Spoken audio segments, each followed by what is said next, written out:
At ito po yung mga basura na padpad po ngayon dito. Ito po yung mga taga MMDA na siya naglilinis po rito.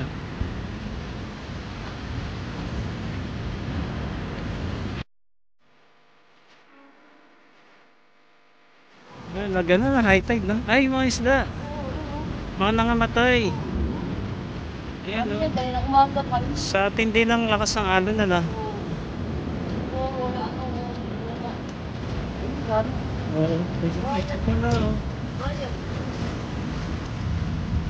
Ano to, mga ano? Okay. Yan, dami pong patay na isda, no?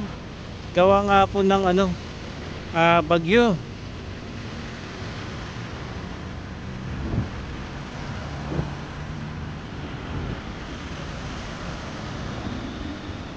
Ayan, so lakas ang alon.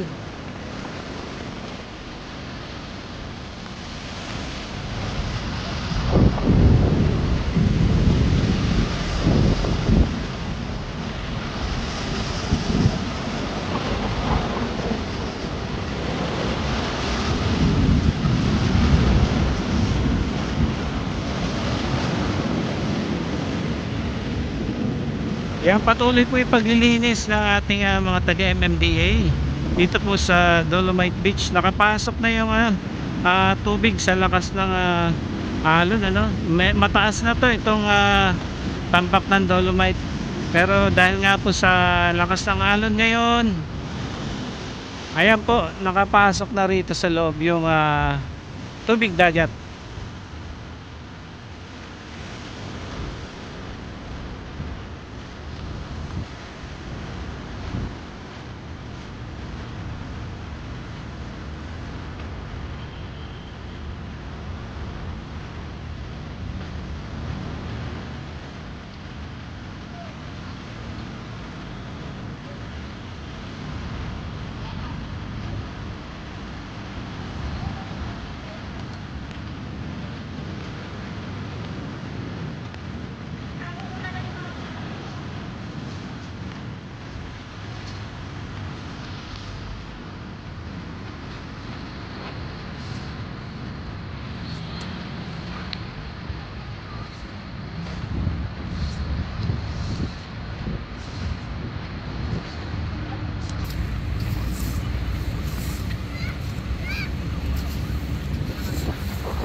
Yan, may mangilan-ngilan din namang namamasyal pa dito, no, kahit napakalakas ng hangin at nag-enjoy naman sila.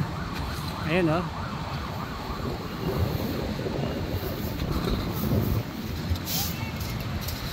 Okay, lakad-lakad pa po tayo.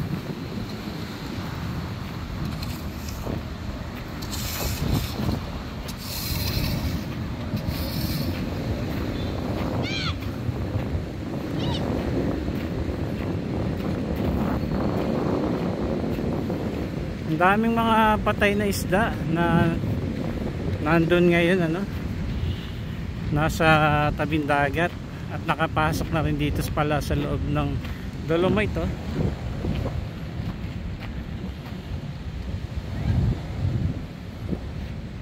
Ang dami.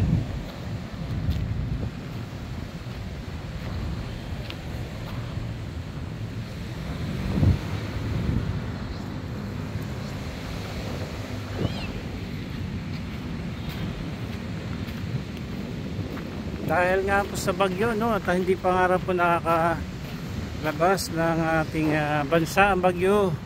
Ayan, try naman natin dito sa tabing dagat kasi doon hindi tayo makapasok, no? Kasi ano na, pinasok na talaga ng tubig dagat. Ayun, no, i-zoom ko.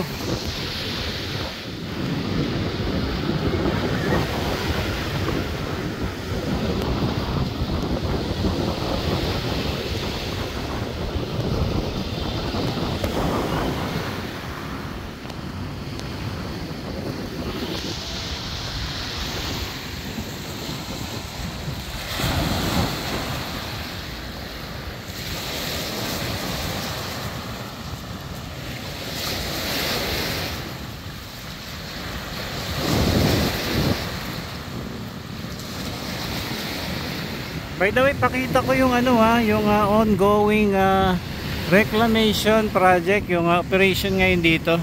Diyan sa may Pasay, tanaw na tanaw po natin.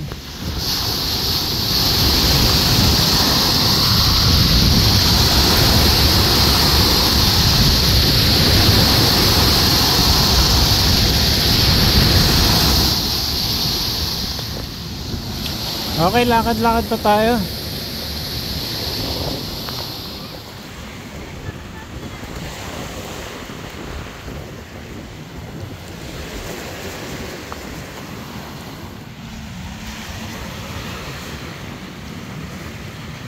Dami pong basura ngayon. Dami rin pong patay na isda, no? Gawa nga po ng bagyong Aghon.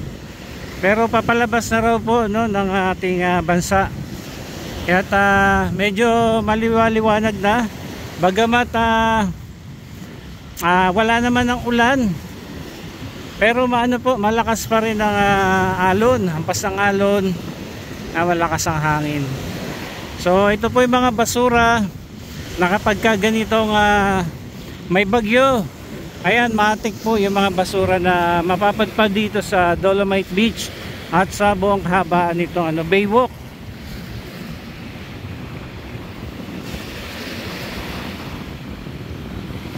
Kaya lakad-lakad lang muna tayo at makita natin hanggang doon. Pero hindi naman po nagpapabaya ang ating government. Naririyan po yung mga naglilinis from MMDA, yan, DPS, Team Mandaragat, saka Stero Rangers. Yan po yung tatlong grupo, no, o team na naglilinis po dito sa kahabaan ng Baywalk area.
alon.